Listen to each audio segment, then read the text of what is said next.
Hey guys, good evening each and everyone. After a very long period of duration, let me welcome you all again on the channel Insta Guruji. And I, Prakash Jangir, a part of Prince Academy Seeker. On this channel, I'm going to lead you with a playlist that is known as Mahayuddha. आप सभी को पता है हो चुका है आगाज रण का, युग बदलने की तैयारी, लेकिन होगी जीत उसी की जिसका संघर्ष है जारी। देखो इसी संघर्ष को हम लोग आगे लेके चलने वाले हैं। इस प्लेलिस्ट यानी महायुद्ध वाली प्लेलिस्ट के अंदर आप लोग अपने साइंस की मोस्टली सभी चैप्टर्स की देखो वीडियो आप देखने वाले हैं, और ऐसे वीडियोस उन वीडियोस के अंदर आपके चैप्टर का पूरा निचोड़ और साथ ही साथ उस चैप्टर के जितने इंपॉर्टेंट क्वेश्चंस बन सकते हैं, न्यूमेरिकल्स बन सकते हैं, उन सबको हम इसी एक वीडियो के अंदर देखो देखने वाले हैं। बट मेरे कॉन्टेक्ट में तो स्टूडेंट्स है, मतलब मोस्टली हर साल यही की चीज मेरे को देखने के लिए मिलती है कि सर हमारा सिलेबस पूरा हो चुका, हमारा एक बार रिवीजन हो चुका, लेकिन जो सबसे ज्यादा दिक्कत आती है वो हमारे आते हैं फिजिक्स वाले पोर्शन के अंदर, और वो भी खास तौर पर तब जब उसका न्यूमेरिकल पार्ट हमारे सामने आ जाता है। हमारे तो तोते उड़ जाते हैं जी। अब उन्हीं तोतों को उड़ने से देखो रोकना अगर हमें है, उनके परों को अगर हमें बचा के रखना है, उनको अगर बांध के रखना है, तो हमें हमारे परों को देखो खोलना पड़ेगा और हमें इस खुले आसमान में उड़ना पड़ेगा। उसके लिए हमें थोड़ा सा संघर्ष देखो करना बनता है, और इन्हीं संघर्ष वाले पलों को देखो जीने के लिए आप सबके साथ मैं एक प्लेलिस्ट लेकर पहुंचा हूं। सबसे पहले हम लोग स्टार्ट करते हैं उसी चीज को जिससे सबसे ज्यादा डर हमें लगता है। एक एक बेसिक जो बातें उनको सबको अपन करते हुए चलेंगे। ये सारे के सारे जो आपको नोट्स यहाँ पे बोर्ड पे लिखे हुए मिले, इन सब की पीडीएफ आप सबको मिलेगी। कहां पे मिलेगी आपको सारी की सारी डिटेल इस वीडियो के बीच में बताता रहूंगा। हालांकि आपको अभी बता देता हूं, इस वीडियो के नीचे डिस्क्रिप्शन बॉक्स के अंदर आपको एक लिंक मिलेगा टेलीग्राम चैनल का। तो आप सिंपली टेलीग्राम ऐप अगर आपके पास है तो बहुत अच्छी बात है, करनी है तो उसको इंस्टॉल करना, उसमें आप अपने आईडी बनाइए और उसके बाद जो लिंक आपको मिलेगी या आप डायरेक्टली उसके जरिए जा सकते हैं या फिर आप डायरेक्टली टेलीग्राम पे सर्च कर सकते हैं इंस्टा गुरुजी। तो वहां पे टेलीग्राम पे जो मेरा इंस्टा गुरुजी आपको चैनल मिलेगा, वहां पे आप इन नोट्स को डायरेक्टली पीडीएफ फॉर्म में डाउनलोड भी कर सकते हैं, प्रिंट भी करवा सकते हैं। अदरवाइज आप अगर चाहे तो उसको पीडीएफ से भी पढ़ सकते हैं। चलो फटाफट हम लोग स्टार्ट करते हैं। देखो सबसे पहले हम जिस चैप्टर की आज बात करने जा रहे हैं, स्टार्ट करने जा रहे हैं, जिसको उसका नाम है चैप्टर नंबर 9 आपकी फिजिक्स का है, और light that is called reflection and refraction, known as refraction and reflection. देखो इस चैप्टर के अंदर अपन को मोटा मोटी क्या बातें करनी है। This chapter is not so long, not so big, बस अपन को लगता है कि इसमें न्यूमेरिकल्स आ गए, प्लस माइनस का जुड़ और मामला गड़बड़ हो गया। अब इन सब चीजों को देखो कैसे हम एलिमिनेट करके हमारे चैनल को बहुत ही इजी सा बना सकते हैं, कैसे इसको इजी बना के पढ़ सकते हैं, एक एक करके डिटेल से बात करते हैं। देखो सबसे पहले हमें पता होना चाहिए लाइट है क्या। आप मुझे एक चीज बताना, प्रैक्टिकली आप लोगों से पूछना चाहता हूं, मैं अगर अपने इस स्टूडियो रूम की सारी देखो लाइटें ऑफ कर दूं, तो are you able to look at me? मैं जस्ट वही खड़ा हूं जहां अभी से कुछ 5 सेकंड 10 सेकंड पहले खड़ा था आपके सामने, मैं उसी जगह खड़ा होकर बोल रहा हूं, but you are unable to look me. But now अब देखो मैं एक एक करके लाइट को ऑन करता हूं। अभी देखो धीरे धीरे लाइट्स ऑन हो रही है, ये मेरे स्टूडियो की सारी लाइट्स मैंने ऑन कर दी और अब मैं फिर से आपके लिए विजिबल हो चुका। अब ऐसा क्यों हो पाया? Just because of light. अगर देखो लाइट नहीं होती, मैं आपको देखो दिखाऊं, जो मेरी ये स्टूडियो लाइट है, अगर देखो यहां से आप इस लाइट को देखो गौर से, अगर इस लाइट को अपनी साइड करता हूं तो ये लाइट सारी मेरे चेहरे पे जा रही है, और मेरे चेहरे से जब रिफ्लेक्ट होकर इस लाइट ने इस कैमरे की तरफ अपना रुख किया, तब जाकर आप सब लोग अपने स्क्रीन पर मुझे देख पा रहे हो। तो हमारा टॉपिक बोल रहा है light that is a form of energy which allow us to see any object. आपके पास दुनिया में तमाम जितने भी तरीके के ऑब्जेक्ट्स होते हैं, सबको देखने के लिए अगर कोई चीज कारगर है, कोई फैक्टर अगर कारगर है जो काम कर रहा है, दैट इज कॉल्ड लाइट। तो जब लाइट इतनी इंपॉर्टेंट चीज है कि हमें हर चीजों को देखने के लिए सक्षम बनाती है लाइट, तो फिर इस लाइट की स्टडी तो बनती है। इसलिए हमारे चैप्टर 9 के अंदर, क्लास 10 की फिजिक्स के अंदर इस चैप्टर को डाला गया। अब आओ देखो इस चैप्टर के बाद हमें इस चैप्टर के अंदर पढ़ना क्या गया है। बहुत सिंपल सी बात है, रिफ्लेक्शन एंड रिफ्रैक्शन। ये वही बातें हैं जो आप लोगों ने आज से पहले भी पढ़ी है, डेफिनेटली पढ़ी है। अब इन चीजों के अंदर हम लोग वो शार्पनेस वाली चीजें निकाल के लेकर आते हैं जिनसे हमें एग्जाम में क्वेश्चंस देखने को मिलेंगे, और जो अल्टीमेटली हमारा गोल भी है, क्योंकि हमें अल्टीमेटली हमारे मार्कशीट को बहुत अच्छा बनाना है। तो हमारा मैन पूरा फोकस रहेगा हमारी मार्कशीट को हम कैसे बेहतर बना सकते हैं। ठीक है, तो पहले देखो लाइट्स के बारे में आपको कुछ बातें बता दूं। लाइट है, इसकी कुछ प्रॉपर्टी है। Light always travel in a straight line. अगर मैं एक छोटा सा फिनोमेनन डिफ्रैक्शन को अगर छोड़ दूं, उसके अलावा जो आपकी लाइट होगी ना, उसकी एक ऐसी प्रॉपर्टी होती है कि वो हमेशा स्ट्रेट लाइन के अंदर चलना ही प्रीफर करती है। So light always travels in a straight path, you can say. Second thing, white light is a combination of 7 colours. असल में जो सनलाइट हमें मिल रही है ना, that is not a single colour, that is a combination of 7 different colours, and which I have written here VIBGYOR, violet, indigo, blue, green, yellow, orange and red. These 7 colors when sums up, then we get a white light. So ये जो white light है ना, असल में 7 colors का combination होता है, और इस 7 color के combination हम लोग बोलते हैं spectrum. So this is spectrum which is made from this VIBGYOR. These colors are constituents of this white light. Now speed of light. I can say what is the fastest in the whole universe? You can say our thoughts. अभी मैं अपने यहां अपने घर पे हूं, मैं एक पल के अंदर सोच सकता हूं कि मैं अमेरिका के किसी देश के अमेरिका के किसी एक कॉर्नर के अंदर बैठा हूं। मैं तुरंत सोच सकता हूं कि मैं अंटार्कटिका में। इतना ही नहीं, मैं तुरंत ये भी सोच सकता हूं कि हाँ मैं तो मंगल ग्रह पे जाके बैठा हूं। मैंने एक मोमेंट भी नहीं लिया यहां से मंगल तक पहुंचने के लिए। हालांकि लाइट फिर भी कुछ वक्त ले लेती है, लेकिन अगर मैं थॉट की बात करूं तो देखो थॉट जो है एक कोई फिजिकल क्वांटिटी नहीं, इसको मैं डिफाइन नहीं कर सकता, लेकिन लाइट की हम स्टडी कर सकते हैं। तो यहां पे जब स्टडी कर सकते हैं तो मैं लाइट के लिए बोल सकता हूं कि जो लाइट है, अगर देखा जाए इसको, इसकी जो स्पीड है इस पूरे यूनिवर्स के अंदर हमारे थॉट के बाद क्या होती है, सबसे ज्यादा होती है। And that is you know very well 3 × 10⁸ metre per second, यानी एक सेकंड के अंदर 3 लाख किलोमीटर ये जो लाइट है वो आपकी ट्रेवल कर सकती है। अब आप खुद सोच के देखिए, इतनी फास्ट स्पीड है, और हमारे थॉट तो इससे बहुत बहुत ज्यादा फास्ट होते हैं। इतनी फास्ट होने के बाद भी जो लाइट सन से हमारी अर्थ तक पहुंचती है, हम तक पहुंचती है, उसको 8 मिनट 16 सेकंड लग जाते हैं। इसका मतलब आप कंपैरिजन कर सकते हो अर्थ और हमारे सन के बीच की डिस्टेंस का, that is too far from us. Then अपन आगे बात करें तो मैं इसको बोल सकता हूं light shows both particle and wave nature. Means light के पास एक ऐसी प्रॉपर्टी होती है कि लाइट जो है वो पार्टिकल्स की तरह बिहेव करते हैं कुछ फिनोमेनास के अंदर, और लाइट जो है वो ऑल्सो सेम टाइम पे बिहेव कर सकते हैं वेव्स की तरह। तो पार्टिकल एंड वेव दोनों के दोनों नेचर्स के अंदर कंस्टेंट होते हैं, इसलिए हम लोग बोलते हैं light shows dual nature. Okay, so these are some sort of properties of light, so I think these are okay. अगर एग्जाम में आपसे प्रॉपर्टी के बारे में कोई क्वेश्चन आएगा तो इन्हीं में से आपको कोई ना कोई देखने के लिए मिल जाएगा, और हमारे मार्कशीट को बेहतर बनाने के लिए इतना काफी है। Then let us talk about one phenomena of light that is called reflection. यहां पे देखो हमारे पास रिफ्लेक्शन इस चैप्टर के अंदर दो चीजें हमें डिटेल से पढ़नी है। तो जो पहली चीज है उसकी फटाफट से स्टार्टिंग करते हैं, reflection of light. Very simple, मैं आपको कुछ एक चीज दिखाता हूं, डेमोन्स्ट्रेशन करते हैं, उसके बाद अपन बात करते हैं। मुझे बाहर से एक बॉल लेके आनी पड़ेगी। Okay, so you can see this is a ball, है ना, this is a soft ball I can say. अगर मैं इस बॉल को देखो नीचे तरफ फेंकूं तो ये बॉल देखो जंप करके वापस मेरे पास आती है। मैं इसको देखो नीचे तरफ फेंक रहा हूं और ये बॉल वापस जंप करके मुझ तक पहुंच रही है। अब ये जो बॉल है इसको मैंने किया क्या, मैंने इसको देखो यहां से फेंका, नीचे यहां पे जो मेरा फर्श है उस टाइल के जाके टकराई और ऊपर तक जाके ये फिर से मेरे हाथ के अंदर आ गई। मैंने इसको जैसे फेंका, मैंने इस एयर वाले मीडियम से इसको फेंका, और नीचे एक मीडियम था, फ्लैट सरफेस थी, जिसका नाम था मेरा फर्श या मेरी टाइल। अब जैसे मैं इसको फेंका तो टकरा के वापस ऊपर की तरफ आ गई, यानी बाउंस बैक हो गई। यही फिनोमेना हमारे जब लाइट के साथ होने लगे तो इसी का नाम हम लोग बोल देते हैं reflection of light. Very simple, कुछ नहीं होता। देखो यहां पे अपने पास होता क्या है, अपने पास एक सरफेस होती है। अगर मान लो कि कोई लाइट रे आती है किसी एक मीडियम में चलती हुई, मान लो ऊपर एयर है और नीचे यहां पे दूसरा मीडियम आ गया जिसको हमने यहां पे नाम दे रखा मिरर। तो जब लाइट अपने एक मीडियम में एयर से चलती हुई इस मिरर के ऊपर आके टकराई, टकरा के यहां रुकी नहीं बल्कि वापस इधर से इधर चली गई, तो इसी फिनोमेना को हम लोगों ने नाम दे दिया रिफ्लेक्शन ऑफ लाइट। कुछ भी नहीं है, वेरी सिंपल वेरी सिंपल। आने वाली लाइट रे को हम लोगों ने नाम दिया इंसिडेंट रे, जाने वाली लाइट रे को हम लोगों ने नाम दिया रिफ्लेक्टेड रे। जिस पॉइंट पर आके ये इंसिडेंट हुई है, जिस पॉइंट पर आके गिरी है इसके ऊपर, this point is called point of incidence. जिस सरफेस के ऊपर आके गिरी, जिस सरफेस ने इसको रिफ्लेक्ट बैक कर दिया, अगर ये जो सरफेस है वो कंप्लीटली मतलब एक तरह से मैं बोलूं रिफ्लेक्टिंग सरफेस हो, तो ऐसे सरफेस को हम लोग बोल सकते हैं मिरर। ठीक है, वेरी सिंपल। जिस पॉइंट पर ये लाइट रे आपके इंसिडेंट हुई है उस पॉइंट पर अगर मैं इस सरफेस के परपेंडिकुलर एक लाइन खींचूं तो इसको मैं बोल सकता हूं normal. So this is incident ray, this is reflected ray. Incident light रे नॉर्मल के साथ जो एंगल बनाते हैं उसको हम लोग बोलते हैं एंगल ऑफ इंसिडेंस, और आपके रिफ्लेक्टेड रे इस नॉर्मल के साथ जो एंगल बनाएंगे उसको हम लोग बोलेंगे angle of reflection. Very very simple, इसके अंदर कहीं कोई दिक्कत है ही नहीं। अब देखो इसकी खास बात है, मैं अगर इसको सीधा यूं मार रहा हूं तो ये मतलब एकदम से यूं मैंने फेंका तो एकदम से वापस यूं आ गई। अगर मैंने किसी बॉल को नॉर्मली नीचे तरफ फेंका तो टकराए और टकरा के वापस आ गए। अगर मैं इसको कुछ इस तरह से फेंकता तो जितना ये देखो एंगल नॉर्मल के साथ बना रही है ठीक उतना एंगल बना के वापस निकलती। ये इसकी खास बात है। देखो मैंने इसको सीधा फेंका तो सीधी ऊपर की तरफ आई, लेकिन अगर मैं इसको देखो यूं फेंकता हूं कोई एंगल बना के तो ये बॉल मेरे पास नहीं बल्कि ये सामने की तरफ चलेगी। यानी अगर इसको आपने ऐसे फेंका तो ऐसे जाएगी, लेकिन ठीक आपने सीधा नीचे की तरफ इसको फेंका तो टकरा के सीधा ऊपर की तरफ आएगी। इसका मतलब यहां पे एंगल को चेंज करने से मामला चेंज हो रहा है, कुछ तो गड़बड़ है। आओ उस गड़बड़ को पहचानते हैं। इन चीजों को हम लोग समझ सकते हैं लॉज ऑफ रिफ्लेक्शन से। जो कुछ लॉज होते हैं हमारे पास रिफ्लेक्शन को समझने की कोशिश हम लोग करते हैं। देखो जो फर्स्ट रूल्स है हमारा या फर्स्ट रूल है हमारे रिफ्लेक्शन का, यू कैन से the first law of reflection that is incident ray, reflected ray and normal. देखो ये और ये तीनों के तीनों इस पॉइंट ऑफ इंसिडेंस के ऊपर एक सेम प्लेन के अंदर है। मेरा बोर्ड है 3D बोर्ड नहीं है बिल्कुल से, देखो 2D बोर्ड है। तो इस 2D बोर्ड के ऊपर आने वाले रे, जाने वाले रे और आपका नॉर्मल तीनों के तीनों 2D बोर्ड के ऊपर आ गए, मींस तीनों एक प्लेन के अंदर आ गए। This is called the first law of reflection, जो कि वेरी वेरी सिंपल है। Incident ray, reflected ray and normal at the point of incidence all lie in the same plane. Very simple, no doubt at all.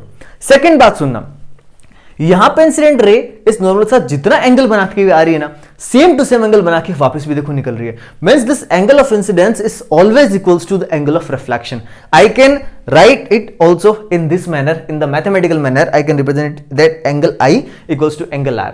ये दो rule है या दो laws हैं हमारे आपके रिफ्लेक्शन के। हाँ बेटा आप देखो आगे बात करते हैं कुछ इंपॉर्टेंट की नोट्स की। देखो पहला अपना की नोट ही कहता है कि जो रिफ्लेक्शन होता है ड्यूरिंग रिफ्लेक्शन, न तो लाइट की स्पीड में कोई चेंज आएगा, न लाइट की फ्रीक्वेंसी में कोई चेंज आएगा, न लाइट के वेवलेंथ के अंदर कोई किसी भी तरीके का चेंज नहीं आएगा। लाइट एक मीडियम से दूसरे मीडियम में जाते हैं, दूसरे मीडियम की सरफेस से टकराती है और वापस सेम मीडियम में जाती है, मतलब मीडियम भी चेंज नहीं होता है यहाँ पे।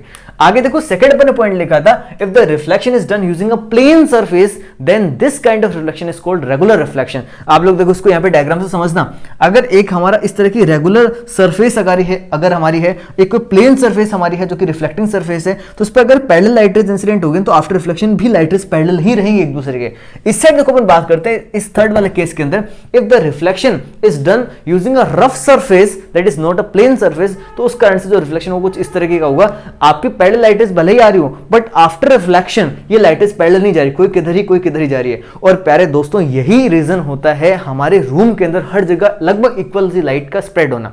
आपके रूम के अंदर एक ट्यूबलाइट है या एक बल्ब है, ऑलमोस्ट आपके रूम के अंदर जो लाइट है वो इक्वली डिस्ट्रीब्यूट हो पाती है। उसका रीजन आपकी दीवारें हैं। अब देखो ये जो आपकी वॉल्स होते हैं, दीवार होते हैं, आप खुद इसके ऊपर हाथ अगर ऐसा रब करके देखोगे तो दीवारें जनरली क्या होते हैं, प्लेन नहीं होती बल्कि कुछ उबड़ खाबड़ कुछ खुरदरी होती है। अब ऐसा होने से क्या हुआ, जो लाइट है जिनसे टकराने के बाद इस रूम में हर डायरेक्शन के अंदर स्प्रेड हो रही है, इस कारण से ही आपके रूम के अंदर लगभग इक्वली लाइट का स्प्रेडिंग हो जाती है। ठीक है, डन। आगे देखो बात करते हैं, बहुत इंपॉर्टेंट बातें अपन करने वाले हैं यहाँ पे। The device that is used for the reflection is called mirror, यानी एक ऐसी डिवाइस जिसको हम लोग रिफ्लेक्शन के लिए यूज कर सकते हैं, इसको अपन बोलते हैं मिरर। बनता कैसे, बहुत ज्यादा आसान है। अगर मान लो आपके पास की कोई एक प्लेन ट्रांसपेरेंट ग्लास हो, उसके एक साइड में आप अगर सिल्वर पॉलिश करने को पेंट कर दिया तो जो उसके दूसरी साइड है ना ऑटोमेटिकली वो चमकने लगती है। और यही रीजन है कि आईफोन के पीछे का जो लोगो होता है ना एप्पल वाला, वो चमकता है। क्यों, एक प्लेन ट्रांसपेरेंट ग्लास लिया था एप्पल वालों ने, उसके पीछे एप्पल के लोगो जितनी डिस्टेंस के अंदर उन्होंने इसको सिल्वर पेंट कर दिया, तो उसके पीछे वाली जो सरफेस होगी वो क्या होगी, चमकने लगी। अब अगर आपके हाथ में आईफोन है तो उसके पीछे जो लोगो वो चमकता दिखता है, उसका रीजन यही होता है। तो अपन ने कहा कि silver polish is done on the one side of the surface of the plane glass to construct a mirror. लेकिन मिरर होते हैं दो तरीके के, कौन से देखो, एक तो अपन ने पिछले स्लाइड में भी देखा था और यहां पे दोबारा देख रहे हैं, इसको हम लोग बोलते हैं प्लेन मिरर। यानी एक ऐसा कोई प्लेन ग्लास हो जिसके अपन एक साइड में अगर पॉलिश कर देंगे तो उसकी जो अनदर साइड है वो चमकने लगेगी, और उसी को हम लोग बोलते हैं प्लेन मिरर। और दूसरी जो टाइप का अपना मिरर होता है वो बनता कैसे, उसका नाम होता है देखो स्फेरिकल मिरर। वो बनता कैसे, उसको बनाने का तरीका हम देखो यहां समझते हैं। मान लो जिस तरह से मेरे पास यहां पर ये एक बॉल है, अगर ये बॉल कांच की बनी तो ट्रांसपेरेंट अगर बॉल होती और उसको मैं यहां रखता और इसको देखो बीच में से मैं किसी लेजर कटर की मदद से काटता तो इसके दो हिस्से हो जाते। इसका इधर वाला हिस्सा मैंने इधर निकाल लिया, इधर वाला हिस्सा मैंने इधर निकाल लिया। अब वो जो मैंने पेंट किया था सिल्वर पॉलिश अपन ने करी थी अभी प्लेन मिरर के, तो अगर मैं उसी सिल्वर पॉलिश को बची हुई को इसके इस साइड कर दूं और ये जो दूसरा वाला हमारा है इसके बाहर की साइड में देखो पॉलिश कर दूं तो हमारे पास दो अलग अलग तरीके के मिरर बन के आ गए। देखो ये वाला जो मिरर है जिसके अंदर की साइड अपन ने पॉलिश करके इसका बाहर वाला हिस्सा as a reflecting surface work कर रहा है, ऐसे मिरर को हम लोग नाम देते हैं कॉन्वेक्स मिरर। ये हमारा कॉन्वेक्स मिरर हो गया। और ध्यान रखना सारे बच्चे, इसी कॉन्वेक्स मिरर को हम लोग बोलते हैं डाइवर्जिंग मिरर। ठीक है, डाइवर्जिंग क्यों कहते हैं वो तो बना के बात कर लेंगे, बट इसका नाम ही क्या होता है, डाइवर्जिंग मिरर होता है। इस वाले केस में जिसके बाहर की साइड अपन ने पॉलिश कर रखी है, जिसका अंदर जो धसा हुआ पार्ट है वो एज ए रिफ्लेक्टिंग सरफेस काम कर रहा है, इस तरह के मिरर को हम लोग बोलते हैं कॉनकेव मिरर। तो अब देखो अपने पास दो मिरर्स आ गए, इसी कॉनकेव मिरर को हम लोग बोलते हैं हमारा converging mirror. That is diverging mirror, this is converging mirror. So this is called spherical mirror and that is this one is called the plane mirror. तो हमारे पास दो अलग अलग प्लेन मिरर और स्फेरिकल मिरर टाइप आगे एक mirror के। अब फटाफट से बात करते हैं, जब इनसे रिफ्लेक्शन होता है, इनसे जो इमेज बनती है उनकी क्या क्या प्रॉपर्टीज होती है, फटाफट उनके सभी केसेस की भी चर्चा कर लेते हैं। पहली बात तो देखो इमेज फॉर्मेशन हम लोग देखने वाले हैं यहाँ पे प्लेन मिरर से, दूसरा फिर बाद में अपन देखेंगे स्फेरिकल मिरर से। बहुत सिंपल सी बात है, देखो आप सब लोग जब सुबह सुबह तैयार होते हो तो डेफिनेटली आपके घर में जो प्लेन मिरर है उसी के आगे आप लोग खड़े होकर अपने बाल वगैरह बनाते हो, अपने आपको देखते हो भाई साहब मैं फिट लग रहा हूँ नहीं लग रहा ना, सब कुछ नहीं, आप अपने आपको अंदर नोटिस करते हो। अब जब आप लोग नोटिस करते हो तो मान लो यहां पर एक कोई मिरर है और इस मिरर के आगे खड़ी है कोई मुन्नी। अब जो मुन्नी है ये अपने आपको करने वाले तैयार, लिपस्टिक वगैरह देखो लगा रखी इसने, रेड रेड आपको दिख रही होगी। अब इस मुन्नी की जो इमेज बनने वाली है हमारा फोकस उस पर है, मुन्नी पर नहीं, न रखना। अपन को मुन्नी की इमेज पर फोकस करना क्योंकि हमें फिजिक्स सीखनी है। अब देखो आओ सारे बच्चे, मान लिया एक बार के लिए कि जो मुन्नी है इसकी जो डिस्टेंस है इस मिरर से, सपोज करते हैं वो डिस्टेंस है u, और इस मुन्ने की जो इमेज बनी है इस मिरर से वो अपन ने मान ली v डिस्टेंस के ऊपर है। हमेशा ध्यान रखना कि जितने डिस्टेंस पे मुन्नी इस मिरर से खड़ी है ना, ठीक उतने के उतने डिस्टेंस पे कौन होगी, इस मुन्नी की इमेज होगी मिरर से। अब देखो क्वेश्चन कैसे बन सकता है, what is the distance from Munni to her image, you can say इस मुन्ने की अपनी इमेज से डिस्टेंस कितनी है। तो वेरी सिंपल आप लोग बता दोगे, ये u तो यहां तक और फिर यहां से लेके यहां तक v, यानी u प्लस v, ये टोटल डिस्टेंस होगी किसकी, मुन्ने की इसकी इमेज से। तो क्वेश्चन कैसे पूछे, आपको कैसे भी घुमा के पूछ ले, अगर कॉन्सेप्ट आपके दिमाग के अंदर यहां पर क्लियर है तो आप बहुत इजीली इसको कर पाओगे। आगे सुनना देखो सारे बच्चे, मैं कहता हूं कि मान लिया ये जो मुन्नी है, इस मुन्नी की जो हाइट है वो है h, ये मुन्नी की हाइट है, और मान लिया कि जो मुन्ने की इमेज यहाँ पे बनी उसकी जो हाइट आ रही है वो h डैश आ रही है। आप भले ही मेजरमेंट कर लेना, एक फीता लेके कोई इंच टेप लेके, आपको हमेशा मिलेगा कि जो मुन्ने की हाइट है वो मुन्ने की इमेज की हाइट क्या है, एकदम से इक्वल है। ये दो बातें कि सेम डिस्टेंस पे है, यानी image and object are equidistant from the mirror. Second thing, the height of the object is always equal to the height of the image, किसमें, प्लेन मिरर की बात करूं। और सुनना सारे बच्चे, मुझे एक बात बताना है कि ये जो आपकी मुन्नी है, इससे आने वाली जो लाइट जो इस मिरर के ऊपर जाकर इंसिडेंट होगी, क्या वो इस मिरर के पीछे लाइट जा सकते हैं क्या, कतई पॉसिबल नहीं है। अगर आपके पास कोई मिरर होता, उस मिरर के आप पीछे खड़े हो जाओ ना, तो पीछे से उसकी इमेज नहीं बनती, मतलब लाइट रेज आर पार तो उसके जा नहीं सकती, लेकिन फिर भी देखो यहां पर इमेज बनी है, इसका मतलब ये इमेज रियल तो नहीं बनी, क्योंकि रियल इमेज तभी बनती जब लाइट रेज आपकी रियल में इंटरसेक्ट करती, पर चूंकि लाइट रेज ने रियल में इंटरसेक्ट नहीं किया, इसका मतलब बनने वाली इमेज कैसी होगी, वर्चुअल होगी। और दुनिया की हर वर्चुअल इमेज कैसी होती है, इरेक्ट होती है। इरेक्ट मतलब सीधा, जिसका सिर ऊपर पहले था उसका सिर बाद में भी इमेज के अंदर भी अगर सीधा ही रहता है, ऊपर ही रहता है, तो इसका मतलब ऐसी इमेज होती है आपकी इरेक्ट इमेज। तो यानी इस मुन्ने की जो प्लेन मिरर से बनने वाली इमेज होगी वो कैसी होगी, वर्चुअल होगी और इरेक्ट होगी। मैं देखो इसको यहां पे लिख भी देता हूं, the image is virtual as well as erect. फिर देखो लास्ट अपन बात करते हैं, अगर इस मुन्ने की टी शर्ट पे लिखा होता बी फॉर भावना, भाविका, और जो भी नाम आपकी पसंद के वो सारे आप रख लो, है ना। अब देखो यहाँ पे लिखा हुआ था बी, अब यही बी देखो जब मैंने यहाँ पे लिखा तो यहाँ पे जब मैंने देखा तो ये उल्टा मेरे को दिख रहा है। इसका मतलब ये जो आपकी इमेज बनती है, इस इमेज के अंदर ऑब्जेक्ट का जो लेफ्ट पार्ट होता है वो तो बन जाता है राइट, और जो राइट पार्ट होता है ऑब्जेक्ट का वो बन जाता है लेफ्ट। यानी ऐसा जो इन्वर्जन है जिसके अंदर राइट लेफ्ट दिख रहा है, लेफ्ट राइट दिख रहा है, ऐसी तरह के इन्वर्जन हम लोग बोलते हैं लेटरल इन्वर्जन। यानी हमारी जो इमेज बनती है उसकी चार प्रॉपर्टीज हमें यहाँ पे देखने के लिए मिलती है प्लेन मिरर से। अब देखो वहीं पे मैं जब बात करूं स्फेरिकल मिरर की, तो यहाँ पे मामला थोड़ा सा अलग अपन को दिखता है। अलग क्या है, उस अलगनेस को समझने के लिए अपन को कुछ यहाँ पे रूल्स है जिनकी स्टडी करनी पड़ेगी। फटाफट उनको देखते उसके बाद हम लोग सारे इमेज फॉर्मेशन को सीख लेंगे। देखो पहला रूल हमारा ये कहता है, अगर कोई लाइट रे, चाहे वो आपका कॉनकेव मिरर हो भले आपका कॉन्वेक्स मिरर हो, इनकी जो प्रिंसिपल एक्सिस होती है, थोड़ा सा बता भी देता हूं। देखो प्रिंसिपल एक्सिस क्या होती है, ये आपका मिरर है ना, स्फेरिकल मिरर। इस स्फेरिकल मिरर के ठीक जो बीच का पॉइंट है उसको हम लोग बोलते हैं पोल, POLE पोल। अब ये जो आपका मिरर है ना, ये किसी एक पक्की बात है स्फीयर से बना होगा, ये जिस भी स्फीयर से बना उस स्फीयर के सेंटर को हम लोग बोलते हैं सेंटर ऑफ कर्वेचर। अब ध्यान रखना, इस सेंटर ऑफ कर्वेचर और इस पोल के ठीक लगभग बीच में यहां पे एक पॉइंट होता है जिसको हम लोग बोलते हैं फोकस पॉइंट। तो ये जो पॉइंट है ना फोकस पॉइंट, यहाँ की खास बात क्या है कि जितने भी लाइट रेज आपके, ये आपको बीच में जो लाइन दिख रही है ना, इसको हम लोग बोलते हैं प्रिंसिपल एक्सिस। जितने भी लाइट रेज उस प्रिंसिपल एक्सिस के पैरेलल आएंगी, आफ्टर रिफ्लेक्शन सभी को एक पॉइंट पे हाजिरी देकर जाना जरूरी होगा, और उसी पॉइंट का नाम क्या होता है, हमारा फोकस नाम होता है। हालांकि ये जो फोकस पॉइंट होता है इन दोनों के ठीक बीच में होता है, इसकी एक कंडीशन है कि जो आपका मिरर है ना, इसके यहां से लेके यहां तक के जो डिस्टेंस होते हैं इसको हम लोग अपार्चर बोलते हैं, वो अपार्चर बहुत छोटा हो। मतलब जो स्मॉल अपार्चर वाले मिरर्स होते हैं उनके लिए जो फोकस पॉइंट होता है वो ठीक सेंटर में होता है, centre of curvature and pole के। लेकिन अपने को तो सिलेबस में इतना डीप में है नहीं, तो अपने को क्या मानना है कि ये जो पॉइंट है इन दोनों के ठीक बीच में है। अब इससे एक और फायदा हो जाएगा, अपने एक और कंक्लूजन हम लोग निकाल पाएंगे। आप सबको पता होना चाहिए कि इस पोल से लेके सेंटर ऑफ कर्वेचर के बीच के जो डिस्टेंस होते हैं ना, उसको हम लोग बोलते हैं रेडियस ऑफ कर्वेचर, जिसको कैपिटल R से लिखते हैं। अब हम सभी जानते हैं इस पोल और इस फोकस के बीच के जो डिस्टेंस होता है उसको हम लोग बोलते हैं फोकल लेंथ, जिसको हम स्मॉल f से जानते हैं। और आप लोग सभी एक बात जानते हो कि जो कि फोकल लेंथ होती है वो radius of curvature just half होती है। ये कैसे पता चला, अपन ने कहा ना कि ये ठीक इसका सेंटर पॉइंट है, तो यहां से लेके यहां तक की टोटल डिस्टेंस R है, उसमें से यहां से लेके यहां तक की आधी बच के ना ठीक इसका सेंटर पॉइंट है, तो हम लोग बोलते हैं फोकस पॉइंट के यहां से लेके यहां तक की डिस्टेंस उसका आधा है, मींस F = R/2। इसको आप ऐसे भी लिख सकते हो R = 2F, जिसको हम आगे फ्यूचर में यूज भी करेंगे न्यूमेरिकल्स के अंदर। अब देखो अपन इन रूल्स की बात करते हैं, तो मैं बोलता हूं अगर कोई लाइट रे किसी भी मिरर के प्रिंसिपल एक्सिस के अगर पैरेलल आती है, देखो ये आने वाला लाइट रे का एरो बना रखा है इंसिडेंट लाइट रे, ये भी आने वाला लाइट रे का एरो इंसिडेंट लाइट रे, तो अगर कोई लाइट रे पैरेलल इंसिडेंट होती है आफ्टर रिफ्लेक्शन, पक्की बात है उसको कहां से जाना पड़ेगा, या तो फोकस से जाना पड़ेगा या वो इस तरह से डाइवर्स होगी कि ऐसा लग रहा होगा कहीं ना कहीं से फोकस से निकल के बाहर आ रही होगी। ये हमारा पहला रूल है, वेरी सिंपल, कोई दिक्कत नहीं आनी चाहिए। ध्यान रखना यहाँ पे तो देखो सच में फोकस से होकर जा रही है, लेकिन यहाँ पे सच में फोकस से होकर नहीं जा सकती, इससे मैंने यहाँ पे डॉटेड लाइन बनाई है।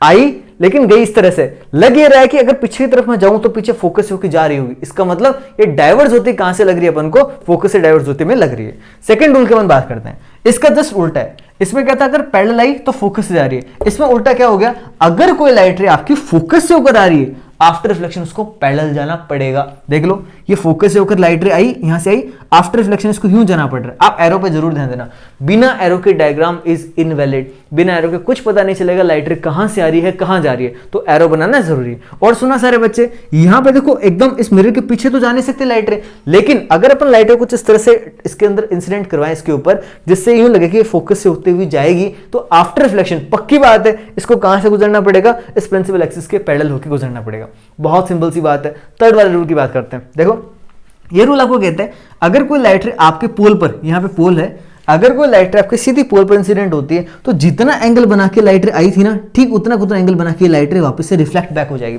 जितना एंगल बना के आई टकरा के वापस नीचे की साइड में उतना एंगल बना के निकल गई। ठीक है, यहाँ पे अगर कोई लाइट रे इस पोल के ऊपर इंसिडेंट होती है तो जितना एंगल ये इसके साथ बनाती हुई आई थी ना, ठीक उतना एंगल बना के वापस से रिफ्लेक्ट बैक हो जाती है। ये हमारे पास 3 रूल हो गए किसके, स्फेरिकल मिरर से रिफ्लेक्शन के। हम लोग कहने वाले हैं कि डिफरेंट पोजीशंस ऑफ ऑब्जेक्ट के लिए डिफरेंट पोजीशंस ऑफ इमेजेस है, और जो उसके टाइप, उसके नेचर, उसकी साइज है, उनको फटाफट देखने वाले हैं। सारे बच्चे को गौर से देखना, अगर हमारे इस कॉन के मिरर के ठीक सामने कोई ऑब्जेक्ट जो बहुत ज्यादा डिस्टेंस पर रखा हो, तो लोग बोलते हैं हमारा ऑब्जेक्ट तो इनफिनिटी प्लेस्ड है, बहुत ज्यादा डिस्टेंस पे। अब यहाँ पे अपना जो मिरर है वो तो मेरा, और मान लीजिए ऑब्जेक्ट बहुत ज्यादा दूर मान लीजिए कोई ऑब्जेक्ट है, और इनफाइनाइट से आने वाले जो लाइटें होते हैं उसको हम लोग लास्ट में डॉटेड से लिख सकते हैं। कि मैथमेटिक्स में आप लोग पढ़ते हो, आप नेचुरल नंबर्स पढ़ते हो, तो उसमें 1 2 3 4 आगे डेसिमल नंबर इनफिनिटी चल रहा है। अब यहाँ पे ये आपके पास ऑब्जेक्ट, मेरे पास एक वुडन स्केल इसका यूज करके हम लोग डायग्राम थोड़ा अच्छे से बना सकते हैं। मैं उसको बनाने की कोशिश कर रहा हूं, तो मैं यहाँ से देखो, अच्छा एक बात आपको पहले क्लियर कर दूं, जब मैं ब्रेक डायग्राम बनाते तो उसके अंदर आपको हमेशा रहना कि मिनिमम 2 लाइटें आपको चाहिए, और वो जो मिनिमम 2 लाइटें आफ्टर रिफ्लेक्शन है जहां पे इंटरसेक्ट करेगी, जहां पे दूसरे काटेगी, वहीं पर हमारी इमेज बनती है। So how many minimum lines should we require to draw our image और फॉर्म एन इमेज, तो लोग ध्यान रखना सभी बच्चे, मिनिमम 2 लाइटें आर रिक्वायर्ड। तो मैं यहां पे क्या कर रहा हूं, एक लाइट रे को यहां से इस पे पैरेलल इंसिडेंट करवा रहा हूं, तो मैं डॉटेड से इसको स्टार्टिंग में लिखा और फिर मैंने कंप्लीट लाइन यहां बनाना स्टार्ट कर दी। तो एक लाइन तो ऊपर से लिया, और एक जो लाइट रे है उसको मैं देखो यहां पे नीचे से ड्रॉ करवाने जा रहा हूं। ये लो हमारे पास दूसरी लाइट आएगी जो दोनों के दोनों कैसे अपने प्रिंसिपल एक्सिस के पैरेलल इंसिडेंट हो रही है। और आप लोग सभी लास्ट लाइट में पढ़ के आए कि अगर कोई भी लाइट रे प्रिंसिपल एक्सिस के पैरेलल आएगी तो आफ्टर रिफ्लेक्शन हमेशा फोकस से हो जाते हैं। इट मींस ये जो दोनों लाइटें हैं आफ्टर रिफ्लेक्शन कहां से गुजरेंगी, यहां से फोकस होते हुए यूं आएंगी। सिमिलरली जो लाइटें ये फोकस होते हुए कुछ इस प्रकार से जाएंगी। अब देखो आप गौर से देखना एक बार इस चीज को कि दोनों लाइटें ने रिफ्लेक्शन के बाद में दूसरे को किस जगह पे इंटरसेक्ट किया है, इस पॉइंट पर जिसका नाम है फोकस, यानी आफ्टर रिफ्लेक्शन अगर लाइटें एक दूसरे फोकस पर इंटरसेक्ट करिए, इसका मतलब बनने वाली इमेज कहां बनेगी, फोकस पे बनेगी। एक चीज मेरे को साथ बताना, अगर लाइटें से रियल में से किया है तो आप लोग सभी जानते हो कि रियल में से जब लाइटें करते हैं तो उसका मतलब बनने वाली इमेज हमारी कैसी होती है, रियल होती है। और दुनिया की सारी रियल इमेज होती है हमेशा इन्वर्टेड। यहां पर अगर मैं इसकी साइज तो बहुत छोटी सी साइज है, तो मैं बोल दूंगा यहां पे पॉइंट साइज की इमेज बनी है, रियल बनी है, इन्वर्टेड बनी है, फोकस पे बनी है। आई डोंट थिंक इसमें किसी प्रकार का डाउट आपके लिए बचा होगा, अगर फिर भी कोई है तो कमेंट सेक्शन में लिख देना, मैं उस डाउट का आपको रिप्लाई करने की कोशिश करूंगा। आगे बढ़ते हैं बच्चों, सेकंड केस। इस केस में हमने हमारे जो ऑब्जेक्ट था इसको इंफिनिटी से थोड़ा सा हटाकर पास में लिया, यानी अपना मिरर के थोड़ा पास लिया, बियॉन्ड सी अपने इसको रख दिया। यहां पे सीधा से थोड़ा सा दूर अपना बचा हुआ है, तो मैं कह रहा हूं इसको मैंने बियॉन्ड सी हमारे ऑब्जेक्ट को प्लेस किया। अब देखो सारे बच्चे देखना, इससे बनने वाली इमेज कुछ इस तरह से बनेगी। सबसे पहले तो अपन क्या करेंगे, एक लाइट रे को प्रिंसिपल एक्सिस के पैरेलल इंसिडेंट करवा देंगे। आफ्टर रिफ्लेक्शन कहां जाएगी, इसको पता फोकस से भी जाती है, तो फोकस से निकाल देंगे इसको। दूसरी लाइट रे को आप क्या करो, चाहे तो आप इसको फोकस से डाल दो, चाहे आप इसको ये जो आपका पोल है ना इससे डाल सकते हो। आपकी जहां से इच्छा हो, जहां मर्जी वहां से लाइट को इंसिडेंट करवाओ, इससे कोई फर्क नहीं पड़ेगा आपकी इमेज की पोजीशन पे, आपकी इमेज की साइज पे और आपकी इमेज के नेचर पे। तो मान लो कि मैं इसको फोकस से इंसिडेंट करवा रहा हूं, या मान लो कि मैं इसको पोल से करवा दूं, आपकी जहां से इच्छा हो आप वहां से इसको इंसिडेंट करवा सकते हो। मान लो कि मैंने जो बच्चों को जिनको मैंने पढ़ा रखा है, जो बच्चे क्लासरूम में मेरी क्लास ले चुके हैं ऑफलाइनली, उनको तो मैंने फोकस से करवाते हैं, चलो कुछ नया करके देखते हैं। मैंने इसको पोल पे इंसिडेंट करवा दिया। अब आप लोग सभी जानते हो कि जो लाइट रे पैरेलल आएगी प्रिंसिपल एक्सिस के आफ्टर रिफ्लेक्शन उसको जाना पड़ेगा कहां से, फोकस से। देखो ये लाइट रे फोकस होकर चली गई, ये लो ये अपनी रिफ्लेक्टेड लाइट है। दूसरी लाइट क्या होती है कि जो इस पोल पर इंसिडेंट होती है, जितना एंगल बना के आई ना, ठीक उतना एंगल बना के वापस रिफ्लेक्ट होगी। देखो इसको रिफ्लेक्ट करवा देते हैं। ये लाइट कुछ इस तरह से देखो जाएगी, मैं इसको यहां से देखो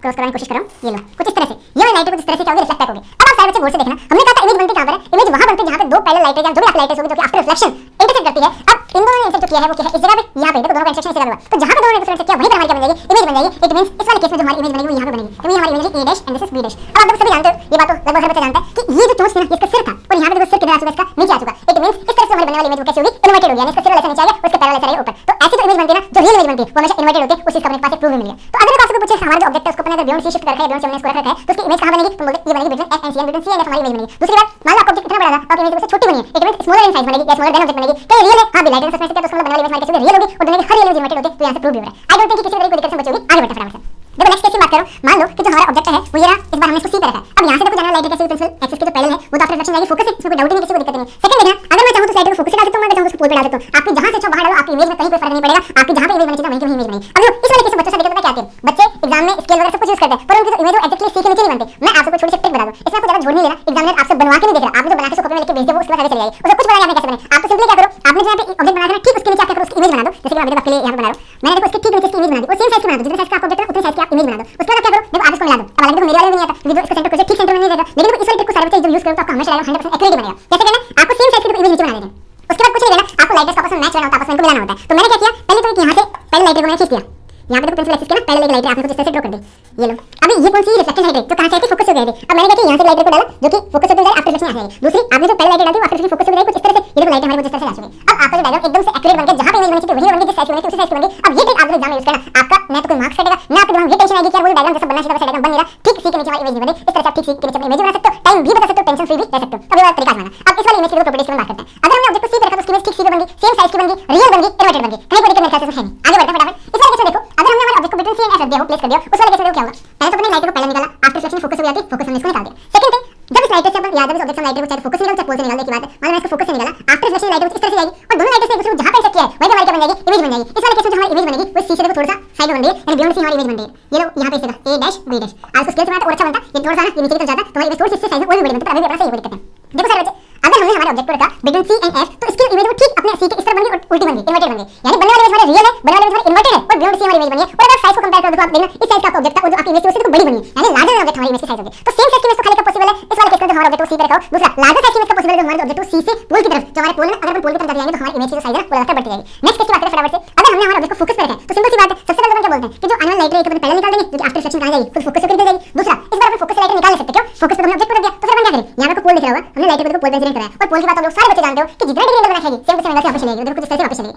अब अगर अपन गौर से इसको देखें, यहाँ पे डिस्टेंस और यहाँ पे डिस्टेंस ऑलमोस्ट सबको सेम दिख रही है, मींस ये दोनों लाइट्स कैसे एक दूसरे के पैरेलल जा रही है। अब पैरेलल लाइट्स आसपास तो कहीं इंटरसेक्ट करनी नहीं है, लेकिन अपन ये मान लेते हैं कि दूर कहीं जाके दूसरे इंटरसेक्ट कर लेगी। अब कई बच्चे इसको थोड़ा डिस्प्यूट करते हैं कि जब दो लाइट्स पैरेलल है तो कैसे कटेंगे। देखो असल में लाइट्स के साथ जैसे डिस्टेंस बढ़ती है तो वो कूल इमेज होने की कोशिश करती है, अपन को दूर से ऐसा लगता है। आपको एग्जांपल दे सकता हूं मैं, आपके पास मान लो कि कोई फोर व्हीलर गाड़ी है, आपके पास से वो गाड़ी खड़ी है तो उसकी दोनों हेडलाइट आपको जलती हुई दिखती है। उसी गाड़ी को अगर आप यहां से 2 किलोमीटर दूर ले जाके खड़ी कर दो और उसके दोनों हेडलाइट्स का ऑन कर दो तो 2 किलोमीटर दूर से आपको दो अलग-अलग लाइटें दिखेगी, वो लगेगा इतने पास होंगी दोनों लाइट आपको एक जैसी दिखने लगेगी, दोनों एक ही लाइट में दिखने लगेगी। यानी डिस्टेंस पे जाके काफी दूर पे जाके इनफिनिट पे जाके हमें वो जो दोनों लाइट का सोर्स है वो एक सिंगल लाइट का सोर्स लगने लगता है, कुछ ऐसा इनके साथ होता है। तब हम क्या बोलते हैं, इनफिनिटी पे जाके कहीं ना कहीं ये दूसरे को इंटरसेक्ट करेगी, इसका मतलब इनकी बनने वाली इमेज कहां बनेगी, बहुत दूर, यानी इनफिनिटी पे इनकी इमेज बनेगी। दूसरी बात, इनकी जो इमेज है वो साइज से बहुत बड़ी बनेगी। तीसरी बात, जो इमेज बनेगी वो रियल होगी और इन्वर्टेड होगी, बहुत सिंपल सी बात है। अब देखो ये क्वांटम वाले केस में एकमात्र लास्ट वाला केस ऐसा बनता है इसका इमेजिनरी इमेज बन सकती है, वर्चुअल इमेज बन सकती है। इसको थोड़ा सा और देखते हैं, मैं इसको थोड़ा सा क्लीन कर दूं। हां भाई, अब इस वाले केस में देखो हम लोग क्या बात करें, हमारे ऑब्जेक्ट रहा ये, इससे एक लाइट को हमने डाला पैरेलल जो कि आफ्टर रिफ्लेक्शन कैसे जाएगी, फोकस पे जाती है। दूसरी लाइट को अपन वही इस पोल पे इंसिडेंट करवा दे तो पोल पे जितने एंगल बना के उतने एंगल से वापस चली जाएगी। अब देखो आगे लगातार इसकी डिस्टेंस बढ़ती जाएगी, मींस आगे जाके इंफिनिटी की तरफ जाके तो ये कभी इंटरसेक्ट करनी है नहीं। इसका मतलब अगर मैं इनको पीछे की तरफ बढ़ाऊं तो पीछे की तरफ जाने के बाद ये किसी एक पॉइंट पे दूसरे को इंटरसेक्ट करती हुई तुमको दिखेगी, यानी इस जगह पे ए डैश बी डैश यानी आपकी इमेज बन पाना पॉसिबल है। इकलौता पूरे इन 6 में से एक केस ऐसा बनता है जिसके अंदर आपकी जो इमेज है वो इरेक्ट बनी है, वर्चुअल बनी है ना, और आपका ऑब्जेक्ट जो है इससे काफी बड़ी भी बनी है। अब देखो ये वाला केस हमारे इंपॉर्टेंट बन जाता है कि कौन से केस में हमारी जो इमेज है वो इरेक्ट बनेगी। तो कौन सी वजह से एकमात्र एक ही केस है जो हमारे ऑब्जेक्ट उसको अपने बिटवीन पोल एंड फोकस को बिटवीन पोल एंड फोकस को पुट करेगा, उस वाले केस में हमारी जो इमेज है वो खाली इमेज एंड वर्चुअल बननी पॉसिबल है। तो आई होप कि यहां पे इमेज फॉर्मेशन के रिगार्डिंग आपको कोई दिक्कत नहीं होगी। अब फटाफट से देखो दो केस बनते हैं हमारे कॉन्वेक्स मिरर से इमेज फॉर्मेशन के, उनको देख लेते हैं। अब देखो फटाफट से बात कर लेते हैं हमारे कॉन्वेक्स मिरर की। तो इसमें देखो हमारे पास दो ही केस बनते हैं। पहले केस में हम लोग ये कह सकते हैं कि जो हमारा ऑब्जेक्ट है अगर हमने उसको बहुत दूर यानी इन्फिनिटी पे पुट कर रखा हो तो उससे बनने वाली इमेज हमारी किस तरह की होगी। देखो फटाफट देखते हैं। ये देखो मान लो हमारी जो ऑब्जेक्ट है इसको अपन इन्फिनिटी पुट किया है, तो वही बात है, इससे आने वाला लाइट इसको पहले डॉटेड से लेंगे, उसके बाद अपन पैरेलली इसको इंसिडेंट करवाएंगे। सिमिलरली देखो यहाँ से डॉटेड लेके इसको पैरेलली अपन इंसिडेंट करवाया, और हमने थोड़ी सी देर पहले रूल सीखा था कि अगर कोई लाइट प्रिंसिपल एक्सिस के पैरेलल इंसिडेंट होती है आफ्टर रिफ्लेक्शन वो हमेशा किधर से जाएगी, फोकस से वो जाएगी या फिर जाती हुई लगेगी। अब इस वाले केस में अपन खाली जाती हुई लगेगी क्योंकि सच में जा नहीं सकती। तो यहाँ से देखो अगर मैं देखो इसको इससे मैच करूँ तो यहाँ पे कुछ इस तरह से जो हमारी लाइट है ना इस तरह से यूं रिफ्लेक्ट बैक हो जाएगी, आई टकरा के उधर चलेगी। और इस वाले केस में देखो लाइट आई टकरा के कुछ इस तरह से यूं चली जाएगी। लेकिन अगर मैं इस वाले केस में इसको पीछे की तरफ बढ़ाऊं और इस वाले केस में मैं इसको पीछे की तरफ बढ़ाऊं तो मुझे क्या लगेगा, इस जगह पे एक पॉइंट F पर आके लाइट रेज एक दूसरे को इंटरसेक्ट कर रही होंगी, ऐसा मुझे केवल लग रहा है, हो नहीं रहा। तो ये केस कैसा बन गया, एक वर्चुअल केस बन गया जिसके अंदर लाइट रेज सच में तो इंटरसेक्ट नहीं कर रही बट करती हुई हमें महसूस हो रही, हमें लग रहा है। ऐसे केस में बनने वाली इमेज हमारी होगी वर्चुअल, और वर्चुअल जितनी भी इमेजेस होती है हमारी वो सारी सारी होती है इरेक्ट। तो वर्चुअल एंड इरेक्ट इमेज का केस बनता है। अगर हमारा ऑब्जेक्ट है वो इनफाइनाइट पे रखा हुआ था तो उसकी इमेज हमारी बन कहाँ रही है, फोकस पे बन रही है। ये सेम वैसा है जिससे अपन ने पिछले कॉनकेव मिरर वाले केस के अंदर हमने पहला वाला केस देखा था। दूसरी बात, इसकी जो साइज है बहुत ही छोटी सी, हम लोग बोल सकते हैं पॉइंट साइज की हमारी इमेज बन रही है। तो इसकी कुछ प्रॉपर्टीज हो चुकी। अगर मैं यहाँ पे आपसे बात करूँ इस वाले केस में आप लोग गौर से देखना, अगर हमने हमारे ऑब्जेक्ट को इन्फिनिटी और इस पोल के बीच में कहीं पर भी रख दिया, anywhere between infinity and pole, तो उस वाले केस के अंदर हमारी बनने वाली इमेज देखना कुछ इस तरह की बनेगी। यहां से मान लो कि हमारे को लाइट है जिसको हमने इंसिडेंट करवाया, आफ्टर रिफ्लेक्शन ये लाइट रे आपको पता है कुछ इस तरह से चली जाएगी। मैं इसको थोड़ा ज़्यादा तिरछा करवा के ले गया। ये कुछ देखो इस तरह से चली जाएगी। अगर मैं इसको पीछे की तरफ इंक्रीज करूँ तो मुझे ये फोकस से जाती हुई लगेगी, ठीक है। दूसरी बात, मैं अगर एक लाइट रे को पोल से इंसिडेंट करवा दूं, आफ्टर रिफ्लेक्शन में लाइट रे कुछ इस तरह से जाएगी, जितना एंगल बना के आई थी उतना एंगल बना के वापस चली जाएगी।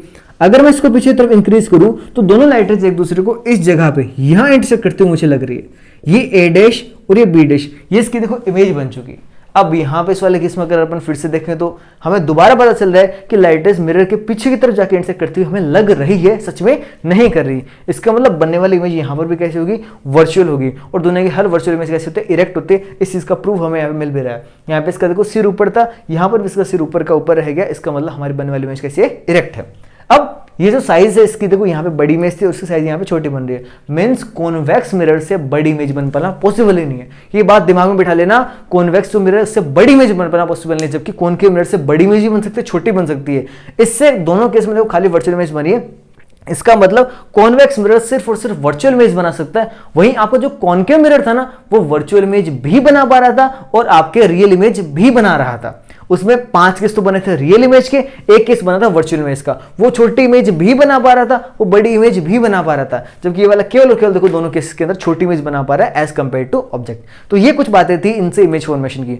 अब देखो सारे बच्चे सुनने इनकी यूजेस की बात और कर लेते हैं अपन। जो कॉनकेव मिरर होता है उसका यूज देखो मैंने यूज तो उसका shaving, as a shaving mirror उसका यूज अपन देख सकते हैं। उसको अपन सोलर कुकर या सोलर फर्नेसेस के अंदर उसका यूज कर सकते हैं। उसके अलावा जो आपका सोलर कुकर के जैसे ही एक सोलर डिवाइस आती है जिसके जरिए हम लोग इलेक्ट्रिसिटी प्रोड्यूस कर सकते हैं, ठीक है, तो उसके अंदर भी उसका यूज होता है। आप लोगों ने देखा आपके घर पे जो डिश टीवी एंटीनास लगे होते हैं, जो छतरियां अपने लगी होती है, वो सारी कॉनकेव होती है नेचर के अंदर।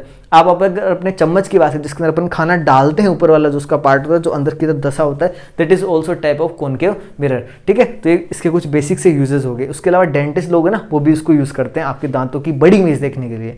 और अगर मैं आपसे बात करूं जो हमारा कॉन्वेक्स मिरर होता है, इसके भी तगड़े तगड़े यूजेस होते हैं। एक तो अगर अपन देखें तो सिक्योरिटी पर्पज के तौर पर इसका यूज होता है। जो बड़े बड़े मॉल्स होते हैं उनकी दीवारों पे बड़े आपके कॉन्वेक्स मिरर लगाते हैं, जिसके जरिए उन कॉन्वेक्स मिरर से अपन पूरे उसके ऊपर नजर रख सकते हैं आपके पूरे पूरे मॉल पर। दूसरा, एटीएम मशीन पे आपने देखा होगा, जो एटीएम मशीन पे आप जाते हो तो आपको सामने की तरफ छोटा सा एक मिरर लगा हुआ दिखता है, that is also type of convex nature. और उसके अलावा अपन बात करें आपकी जो बाइक्स होते हैं, आपकी जो कार्स होते हैं, गाड़ियां होते हैं, उनके अंदर जो एक तो रियर व्यू मिरर जो कि ड्राइवर की सीट के ऊपर लगता है, एक जो साइड व्यू मिरर्स होते हैं जो बाइक में भी होते हैं और आपकी गाड़ियों में भी होते हैं, उन सब के अंदर कॉन्वेक्स मिरर का यूज करते हैं। अब क्वेश्चन आता है कि इनके अंदर कॉन्वेक्स मिरर का यूज क्यों करते हैं गाड़ियों के साइड मिरर के अंदर? तो इसका देखो असली या सही अगर अपन एग्जैक्टली आंसर देना चाहे तो उसका आंसर ये होगा कि क्योंकि एक बड़ा वाइडर फील्ड ऑफ व्यू अपन को प्रेजेंट करवाते हैं। एक छोटे से कॉन्वेक्स मिरर के ऊपर पीछे का बड़ा सारा एक वाइड एरिया का जो व्यू है वो आराम से देखने के लिए मिल सकता है। जो ऑब्जेक्ट्स होते हैं वो थोड़े से क्लोज होते हैं जिससे कि हम लोग पहले सतर्क हो जाए, ठीक है। तो वो सब बातें होती है इन सब के यूजर्स की। तो आई डोंट थिंक कि इसमें कोई पॉइंट हमारा रहा होगा। फिर भी देखो ये वीडियो चूंकि काफी लेंथी हो चुकी है तो इस वीडियो को तो मैं यहीं तक रखूंगा। इस वीडियो के नेक्स्ट पार्ट के अंदर अपन रिफ्लेक्शन की बात भी करेंगे और उससे पहले अपन रिफ्लेक्शन के कुछ न्यूमेरिकल्स भी देखेंगे, ठीक है। तो आज तो देखो मुझे टाइम इतना ही मिल पा रहा है तो आज तो मैं इसको आगे शूट नहीं करूँगा, पर कल मैं शूट करूंगा जिसके अंदर अपन कुछ न्यूमेरिकल्स भी देखेंगे एज वेल एज हमारा जो रिफ्लेक्शन का टॉपिक है उसको भी अपन डिटेल से करने वाले हैं। आई होप कि आज की इस वीडियो से आपको कुछ हेल्प मिली होगी। अगर ऐसा है तो सारे बच्चे कमेंट के अंदर अपना नाम लिख के, आपके स्कूल का नाम लिख के एक बार मुझे चिल करना, ताकि हम लोग आगे इसी ऊर्जा के साथ कंटिन्यू हमारी सीरीज को रख सकें, ठीक है। Thank you so much, thanks a lot.